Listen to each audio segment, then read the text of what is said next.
Hello guys, welcome to Selenium Webdriver tutorial. In this tutorial, we will learn how to handle checkboxes in Selenium Webdriver.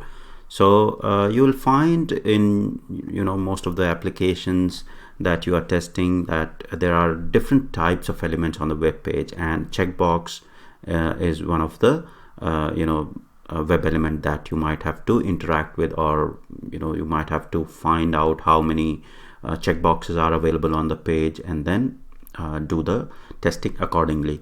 So how you will be able to handle the checkboxes, that's what we are going to discuss in this particular tutorial. So if we go to this particular Sugar CRM request demo page, you will see that there are checkboxes available. So you can do like marketing automation, sales automation, or customer service solution. So you can select multiple values or multiple options from the checkbox, or single option. So that's what the checkbox are mostly used for, to collect what all information basically you are looking for. Whether you want to choose multiple information, then you can choose multiple options from the checkbox. So to handle checkbox, it's nothing different as other web elements on the page. You simply have to find out the locator for the XPath and use it in your automation script. So let me first go to Eclipse and create a new class for handling the checkbox. So I'll say checkbox demo, and if you open the class here, and what we'll do is we'll simply remove all the other piece of code, and we'll just put this particular URL, our test URL, as the link there. Okay, and now what it will do is it will basically open this test URL and then maximize the window. Okay, now to interact with the checkbox, it's pretty similar to what other web elements would be. So for example, when we used to type in the text into the first name or like last name, we need to inspect this particular web element and then call the method. So depending on what type of web element it is, say for example it is a text box, we'll call send keys and pass the character sequence or the string. If it is like a button, we'll call a click method to click on the button.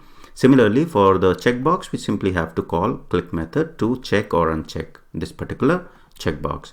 So to identify the locator, you simply right click on the checkbox and click on inspect element in your browser, and you will see that these checkboxes have the ID. So interest market, and then they have like class and the name as well. So you can use the name in this case, because name is uniquely available, so we can use it.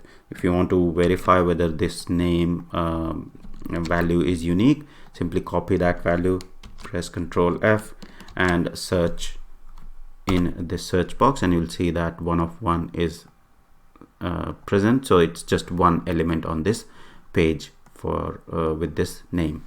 Okay, so we can simply use name in our script, and what we'll do is we'll simply say driver dot find element by name and provide the name of the checkbox. Right, now what is the next thing that we have to do is we have to click. Right, so if we want to select the checkbox, we have to click on it. Right, and to deselect, you again click on it, so it will deselect. So if I again click on it, so it will uncheck that checkbox. Okay, so let me put some sleep there, and then we can see the selection and deselection there. So yep, I have put the sleep there. So let's run this and see how it selects and deselects the checkbox. So it will open the browser, open the test page, and then it will select the checkbox, you can see, and then deselected it, right? So it has selected and deselected. So let me scroll down a little bit. Now to scroll or to make this element visible, we have to basically find an element where we want to scroll. So in this case, if I scroll to this like radio button, this will be visible, right? So there is an actions class that we can use to scroll on the page. We'll cover more detail on the action class later, but for now I'll just want to demo the selection deselection of the checkbox. So we'll use the action class here. So what we need to do is we need to just first find the web element, in this case where we want to scroll. So I'll just simply find this particular radio button. So ID is DOI, okay, and we'll say first we'll create or find this particular web element. So we'll say driver dot find element and by ID, and we'll provide the ID there. Okay, so we have found this. We'll store it in the variable, so web element type variable. So we'll say radio. All right, so now we have stored it. Now we'll create an object of the actions class. So to create an object, we'll say new actions, and we'll pass the driver as an argument there, and we'll say actions.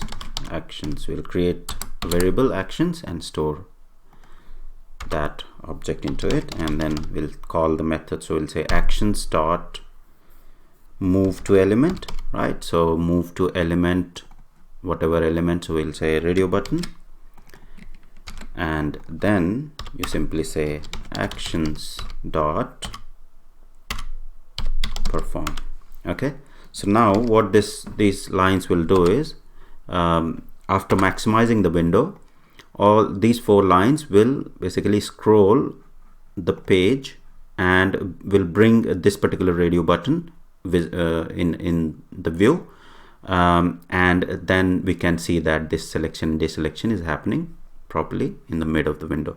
So let's run this code again and see the results. Let me save it. There is some error, previous error, so don't worry about it. So it will open the window. It will first scroll down and then select and deselect the checkboxes. So you can see market automation selected and deselected, right? And it has scrolled down to this particular radio button and made it visible on the page. So that's how you will select and deselect the checkboxes in Selenium WebDriver. Now the other thing I want to cover is, say for example, you have to find out all the checkboxes that are present on the page, right? So what you need to do is you need to basically find the common attribute that is common across all these checkboxes, similar to what we have seen in the select or in the drop downs. The tag type was input in the drop down. So if you inspect this drop down, you will see that it is a select tag, and then the tag is option, sorry, not input, the option. So these the single select drop down or multi select drop down will have the tag as option. So you can find out all the options within the drop down in a page, because all of these options in this drop down have similar tags. Similarly, all the links on the page have the anchor tag. So same thing holds true for the checkboxes as well. So if you inspect and see what is common across all the checkboxes, so if you look closely, it's input type, right? So input type is for the text box as well, so that's not a common attribute. But if you go ahead and see like the type, so type, you will see in most of the cases type checkbox is common for all the checkboxes. So if I just copy the type and say Control F and enter and hit enter, so you'll see that it highlighted 4 checkboxes. Let's see where all it takes us. So the first one, the second one, and then the third one, and then there is some other text in the checkbox, right? But this is basically not type. So we'll say simply we'll change it to type is equal to checkbox, and then see. So there are no matches. Let's go back and inspect it again, and maybe we'll write XPath with the type attribute. Okay, so the type the tag is input, so we'll say input. Okay, and the attribute is type, so we'll say type is equal to checkbox, right? So now in this case it will pick all the checkboxes that are present on the page. So if I hit enter, you will see that 3 checkboxes are highlighted, because these are the only 3 checkboxes available on page, right? So in order to find all the checkboxes or select all the checkboxes, what we'll do now is we'll simply use this XPath. Okay, and in our code what we'll do is, instead of doing find element, there is a method that we have seen, find elements as well, right? So we'll say driver dot find elements, and then we'll say by XPath, right, and provide the XPath. Okay, and then after that what we can do is we can call the methods on it. So we'll simply say size, right? And what this will do is it will get the list or get the total number of checkboxes on the page, and we can simply print it out on the console to see the number of checkboxes on the page. So in this case it should print 3 on the console. Okay, so let's run and see the results. So it will open the browser. It will perform all the previous actions that we have done.